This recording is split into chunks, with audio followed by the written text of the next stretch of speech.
Assalamualaikum warahmatullahi wabarakatuh. Selamat malam semuanya. Perkenalkan, nama saya Habib Rizik. Di sini saya akan mengerjakan UTS ISBD, yaitu dengan mereview buku Ilmu Sosial Budaya Dasar yang ditulis oleh Dr. Andus Onggal Sihite dan juga Bapak Daniel Simanjuntak S. SOS MSI.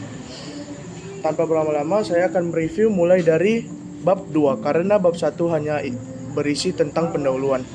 Jadi bab 2 di sini membahas tentang konsep manusia dan juga kebudayaan. Bab ini berfungsi untuk menjaga citra, menjelaskan tentang citra manusia dan juga kebudayaan itu. Apa itu kebudayaan dan apa itu manusia dalam dunia tata boga. Biasanya bab ini menerapkan tentang seperti budaya-budaya kuliner yang ada di daerah-daerah tertentu. Selanjutnya itu ada bab 3 yang membahas tentang manusia dan peradaban. Nah, manusia dan peradaban ini itu satu hal yang tidak bisa dipisahkan. Jadi, seiring berkembangnya manusia, maka peradaban itu juga akan berubah. Begitu juga dalam konsep kuliner tata boga. Jadi, masakan itu selalu mengikuti zaman, mengikuti peradaban. Seperti kalau misalnya dulu soto cuma bening, sekarang ada soto Medan yang berwarna kuning, seperti itu contohnya. Kemudian selanjutnya di bab 4 ada manusia sebagai individu dan makhluk sosial. Nah, kalau manusia sebagai individu maka dia manusia yang sendiri.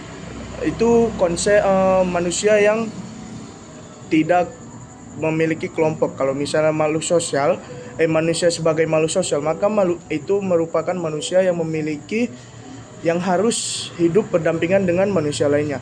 Kalau dalam tata boga biasanya dalam satu kitchen atau dalam satu dapur itu tidak mungkin manusia itu bekerja secara individu. Selalu ada head chef atau executive chef untuk membantu mengatur pekerjaan itu. Selanjutnya itu ada bab 5 yang berjudul manusia, nilai moral dan juga hukum. Nilai moral manusia itu sangat berkaitan dengan hukum ya. Karena tanpa adanya nilai moral dan hukum, maka manusia dapat menjadi seburuk-buruknya manusia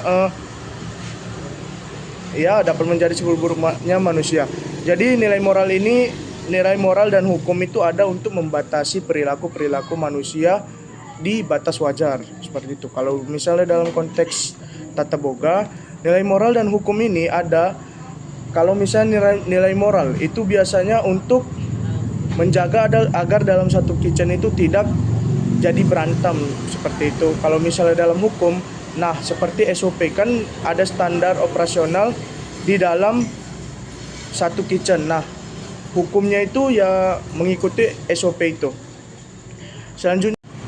Selanjutnya itu ada bab 6 yang berjudul keragaman dan kesetaraan. Nah, di Indonesia keragaman dan kesetaraan ini sangat kental. Contoh keragaman itu merupakan suatu hal yang terpisah-pisah namun dapat dipadukan menjadi satu. Kemudian kesetaraan ini merupakan hak yang dimiliki oleh seluruh manusia atau rakyat Indonesia itu. Dalam konteks tata boga biasanya keragaman itu merupakan masakan-masakan kuliner yang ada di satu tempat namun tidak dijudge atau namun rasanya memiliki autentik dan tidak harus mengikuti masakan-masakan yang lain. Kemudian ada bab 7 yang berjudul manusia, sains, teknologi, dan seni. Nah, seiring berjalannya waktu, manusia, sains, teknologi, dan seni pasti selalu berkembang. Nah, saya langsung kaitkan ke dalam dunia tata boganya. Tanpa adanya sains, teknologi, dan seni, maka tata boga tidak akan bisa mengikuti perkembangan zaman. Contohnya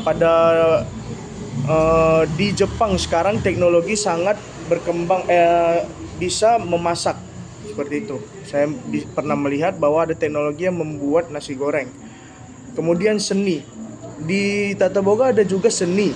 yaitu dinamakan dengan plating. Nah, ada plating konsep Eropa, plating konsep Asia dan lainnya.